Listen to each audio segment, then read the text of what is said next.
Hello dear friends, welcome back in the six part of J electrical important MCQ series. दोस्तों, जैसे कि पिछली video यानी कि पार्ट 5 में मैंने आपसे एक क्वेश्चन पूछा था। क्वेश्चन था कि for a 400 kV line the spacing between phase conductors is around dash 8 metre, 11 metre, 14 metre, 17 metre.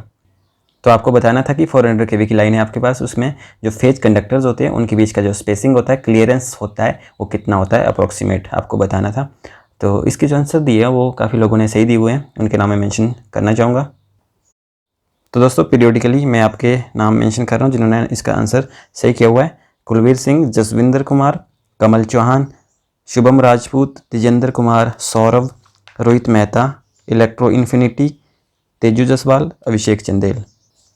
तो इन्होंने इसका राइट आंसर किया हुआ है। और दोस्तों, इस वीडियो के अंत में भी आपसे क्वेश्चन पूछा जाएगा जिसका जवाब अपने कमेंट बॉक्स में देना है, और नेक्स्ट वीडियो में आपके नेम मेंशन किए जाएंगे जो राइट आंसर करेंगे। तो दोस्तों, विदाउट वेस्टिंग टाइम स्टार्ट करते हैं।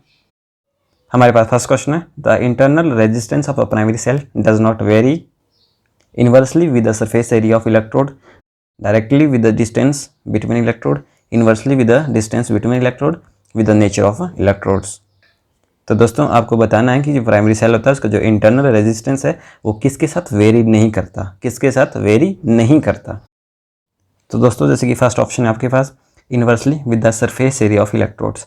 तो दोस्तों, जैसे कि जो सेल होता है, कोई भी सेल होता है, बैटरी के सेल होते हैं, उसकी जो इलेक्ट्रोड्स होती हैं, इलेक्ट्रोड्स का सरफेस एरिया जैसे ही इंक्रीज हम करेंगे तो जाहिर सी बात है उसका जो रेजिस्टेंस है वो डिक्रीज होगा, तो इन्वर्सली वेरी करेगा उसकी सरफेस एरिया के साथ। तो इसके साथ तो वेरी कर रहा है, ऑप्शन ए के साथ वेरी कर रहा है। सेकेंड ऑप्शन जो है आपके पास वो है directly with the distance between electrodes.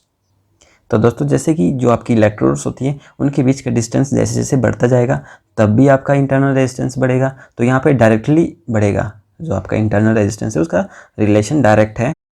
Electrodes के बीच का जो डिस्टेंस जैसे जैसे बढ़ेगा तो इंटरनल रेजिस्टेंस भी आपका उसी के अनुसार प्रोपोर्शनली इंक्रीज होगा। थर्ड ऑप्शन है आपके पास inversely with the distance between electrodes. जैसे कि अभी ऑप्शन बी में हमने देखा कि डायरेक्टली वेरी कर रहा है डिस्टेंस के साथ, तो इनवर्सली तो जाहिर सी बात है नहीं करेगा।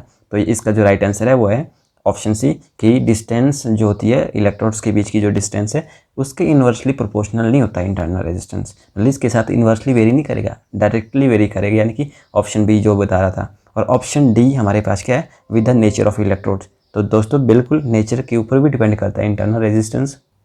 जो आपका इलेक्ट्रोड है वो किस मटेरियल का बना है, उस मटेरियल की अपनी कुछ रेजिस्टिविटी होगी, उसके अकॉर्डिंग उसका भी कुछ इंटरनल रेजिस्टेंस होगा। अलग अलग मटेरियल का बनाएंगे तो अलग अलग इंटरनल रेजिस्टेंस रहेगा उसका। तो नेचर ऑफ इलेक्ट्रोड के ऊपर तो डिपेंड करेगा। तो option A, option B, option D इनके साथ वेरी करेगा, और जो ऑप्शन सी है इसके साथ वेरी नहीं करेगा, इसलिए इसका ऑप्शन सी आंसर राइट है। तो चलिए दोस्तों, नेक्स्ट क्वेश्चन है हमारे पास, the rated voltage of a three phase power system is given as peak phase voltage, RMS phase voltage, RMS line to line voltage, peak line to line voltage. तो दोस्तों, आपको बताना है कि 3-फेज पावर सिस्टम में जो आपकी रेटेड वोल्टेज होती है, किसी भी इक्विपमेंट, किसी भी मशीनरी, कहीं भी आप 3-फेज पावर सिस्टम में जो रेटेड वोल्टेज की वैल्यू देखते हैं, जो रेटेड वोल्टेज है वो क्या होती है, क्या बताती है हमें, फेज वोल्टेज को बताती है, पीक फेज वोल्टेज को बताती है, आरएमएस फेज वोल्टेज को बताती है, या आरएमएस लाइन वोल्टेज को बताती है, पीक लाइन वोल्टेज को बोलते हैं बताती है। तो दोस्तों, जो आपकी रेटेड वोल्टेज होती है 3-फेज पावर सिस्टम है वो हमें RMS line to line voltage यानी कि आरएमएस लाइन वोल्टेज के बारे में बताती है। क्या होती है लाइन वोल्टेज और क्या होती है फेज वोल्टेज। तो दोस्तों, लाइन वोल्टेज होती है किन्हीं दो फेज के बीच की वोल्टेज लाइन वोल्टेज होगी, जो कि फेज वोल्टेज से ज़्यादा होगी। और फेज वोल्टेज क्या होती है, फेज वोल्टेज आपकी फेज और न्यूट्रल के बीच की जो वोल्टेज होगी। ठीक है, तो जो रेटेड वोल्टेज होती है वो होती है RMS line to line voltage, यानी कि आरएमएस लाइन वोल्टेज में होती है। फिर आपको अगर फेज वोल्टेज निकालना है तो आप कन्वर्ट करके निकाल सकते हो। तो चलिए दोस्तों, नेक्स्ट क्वेश्चन है हमारे पास, the residual magnetism of a DC shunt generator can be regained by running the generator on no load for some time, connecting the shunt field to a battery, grounding the shunt field, reversing the direction of rotation of the generator। तो दोस्तों, पूछा गया कि जो DC shunt generator होता है, तो DC shunt generator में आपकी रेजिडुअल मैग्नेटिज्म होता है, जैसे कि आपको पता भी होगा कि उसमें रेजिडुअल मैग्नेटिज्म होता है ताकि हम स्टार्टिंग में ईएमएफ बिल्डअप कर सकें। ठीक है, बहुत ही ज़रूरी होता है ईएमएफ को बिल्डअप करने के लिए स्टार्टिंग में। अगर आपका रेजिडुअल मैग्नेटिज्म किसी कारण डिस्ट्रॉय हो जाता है तो आपका ईएमएफ बिल्डअप नहीं हो पाएगा स्टार्टिंग में। तो इसलिए हमें जो रेजिडुअल मैग्नेटिज्म है अगर वो डिस्ट्रॉय हो जाता है तो उसको रीगेन करना पड़ता है। तो दोस्तों, उसको रीगेन करने के लिए हम क्या करते हैं, तो इतना ध्यान देने की जरूरत नहीं है। इतने सारे जो ऑप्शन है घुमा फिरा के जो पूछा गया है इसमें कुछ नहीं है। बैटरी कनेक्ट कर दो, जो शंट में जो फील्ड वाइंडिंग है उसके साथ बैटरी कनेक्ट कर दो, उसका रेजिडुअल मैग्नेटिज्म अपने आप आ जाएगा। तो ऑप्शन बी सही है इसका, बहुत ही आसान क्वेश्चन है। नेक्स्ट क्वेश्चन है हमारे पास, synchronous capacitor is an ordinary static capacitor bank, an over excited synchronous motor without mechanical load, an over excited synchronous motor driving mechanical load, none of the above. तो दोस्तों आपको बताना है कि सिंक्रोनस जो कैपेसिटर होते हैं वो जो सिंक्रोनस कैपेसिटर किसे कहते हैं। तो ऑप्शन में आपके पास जो दिए हैं तो इसमें से हमारा ऑप्शन बी जो है कि जब सिंक्रोनस मोटर को हम ओवर एक्साइट कर देते हैं, मतलब उसमें ओवर एक्साइटेशन देते हैं हम, तो उस केस में जब उसको नो लोड पे हम ऑपरेट करते हैं, उसमें कोई भी मैकेनिकल लोड कनेक्ट नहीं करते, तो वो as a synchronous capacitor work करता है। तो synchronous motor without mechanical load when it is over excited then it work as a synchronous capacitor. Okay, तो इसका ऑप्शन बी सही है। नेक्स्ट क्वेश्चन है दोस्तों, the overall efficiency of the thermal power plant is equal to Rankine cycle efficiency, Carnot cycle efficiency, boiler efficiency into turbine efficiency into generator efficiency, none of the above. तो दोस्तों जो thermal power plant होता है उसकी जो efficiency है वो depend करती है तीन चीज़ों पे, बॉयलर की एफिशिएंसी पे, जो टरबाइन है उसकी एफिशिएंसी पे, और जनरेटर की एफिशिएंसी पे। तो इसका जो राइट आंसर है वो ऑप्शन सी, यानी कि boiler efficiency into turbine efficiency into generator efficiency. तो overall efficiency thermal power plant की इसके बराबर होती है। नेक्स्ट क्वेश्चन है आपके पास, in compressed gas insulated cable SF6 gas has the gas pressure in the range of 80 to 100 mmHg, 3 to 5 kg per centimeter square, 10 to 12 kg per centimeter square, none of the above। तो दोस्तों आपको बताना है कि आपके पास एक compressed gas insulated cable है जिसके अंदर आपकी जो इंसुलेशन है वो SF6 गैस से प्रोवाइड की हुई है, सल्फर हेक्साफ्लोराइड गैस से प्रोवाइड की गई है। तो सल्फर हेक्साफ्लोराइड गैस का प्रेशर क्या रहेगा उस कंप्रेस्ड गैस इंसुलेटेड केबल में, तो दोस्तों वो रहता है 3 to 5 kg per centimeter square रहता है।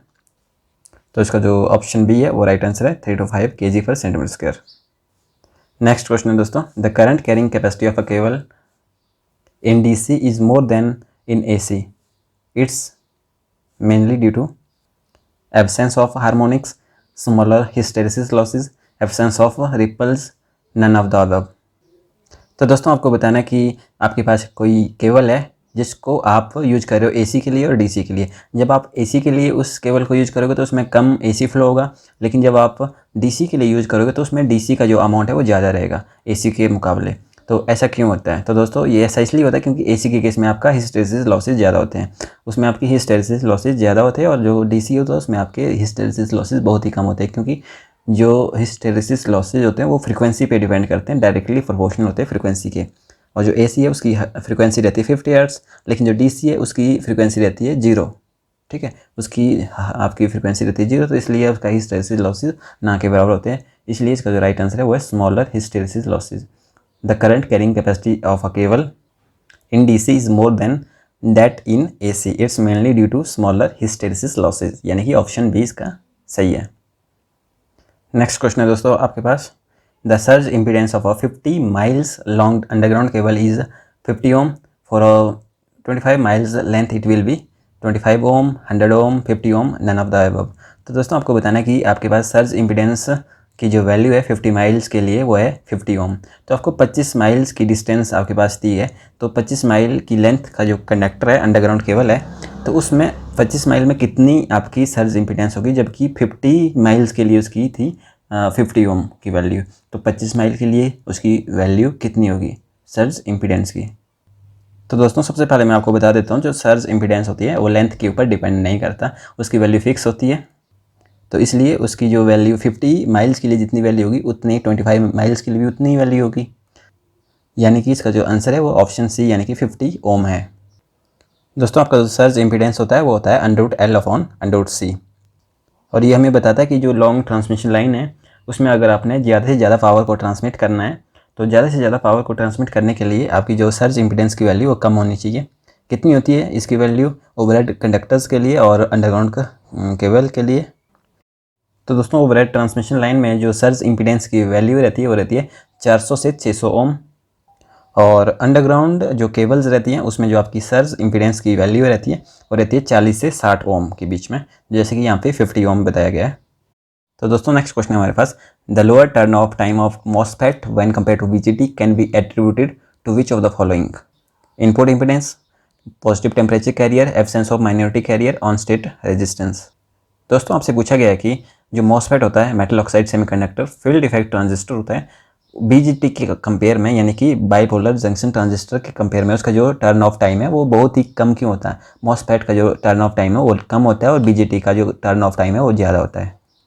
तो दोस्तों ऐसा क्यों होता है? तो ऐसा इसलिए होता है क्योंकि दोस्तों जो बीजीटी होता है यानी कि बाइपोलर जंक्शन ट्रांजिस्टर होता है, उसमें आपके माइनॉरिटी कैरियर भी होते हैं और मेजॉरिटी कैरियर भी होते हैं। वहाँ पे आपके होल्स और इलेक्ट्रॉन दोनों होते हैं, लेकिन जो मॉसफेट होता है वहाँ पे सिर्फ आपकी मेजॉरिटी कैरियर ही होते हैं, वहाँ पे कोई भी माइनॉरिटी कैरियर नहीं होता है। ठीक है, वहाँ पे सिर्फ ओनली वो यूनि जंक्शन होता है मॉसफेट, लेकिन जो ट्रांजिस्टर होता है वो बाई जंक्शन होता है, इसको बोलते हैं बाइपोलर जंक्शन ट्रांजिस्टर। मॉसफेट में आपके वन टाइप ऑफ कैरियर होते हैं और बीजेटी में आपके दोनों टाइप की कैरियर्स होते हैं, माइनॉरिटी और मेजॉरिटी दोनों होती है। मॉसफेट में ओनली मेजॉरिटी होती है, वहाँ पे एब्सेंस ऑफ माइनॉरिटी कैरियर यानी कि ऑप्शन सी इसका राइट आंसर है। वहाँ पे एब्सेंस ऑफ माइनॉरिटी कैरियर के कारण उसका जो टर्न ऑफ टाइम है वो कम होता है बीजेटी के कंपेयर में। नेक्स्ट यानी कि लास्ट क्वेश्चन दोस्तों आपके पास, the efficiency of two identical transformers under load condition can be determined by open circuit test, short circuit test, back to back test, any of the above. तो दोस्तों आपके पास to identical transformers हैं और उसमें आपने लोडिंग की हुई है, तो आपने उसकी लोडिंग किस में उसकी एफिशिएंसी को बताना है कि तो आप कौन से टेस्ट से उसकी एफिशिएंसी करोगे अंडर लोड कंडीशन में। तो अंडर लोड कंडीशन में अगर हम टू आइडेंटिकल ट्रांसफॉर्मर की एफिशिएंसी चेक करनी हो तो वहाँ पे हम बैक टू बैक टेस्ट करते हैं। और दोस्तों नेक्स्ट क्वेश्चन आपके लिए जिसका आंसर आपने कमेंट बॉक्स में देना है। If a 500 kV 200 hertz transformer is operated at 50 hertz, it's kVA rating will be 125 kVA, 2000 kVA, 250 kVA, 500 kVA। तो दोस्तों आपने बताना कि 500 kV का ट्रांसफार्मर है आपके पास और 200 हर्ट्स उसकी फ्रिक्वेंसी है, तो उसको अपने 50 हर्ट्स पे जब ऑपरेट करेंगे तो उसकी जो रेटिंग है जो 500 kV थी, तो अब उसकी रेटिंग रिड्यूस होके या इंक्रीज होके क्या होगा? उसकी रेटिंग इंक्रीज होगी या रिड्यूस होगी? अगर होगी तो कितनी होगी, उसकी वैल्यू आपने बतानी है। सो गाइज मिलते हैं नेक्स्ट वीडियो में, तब तक के लिए take care, keep watching, keep learning.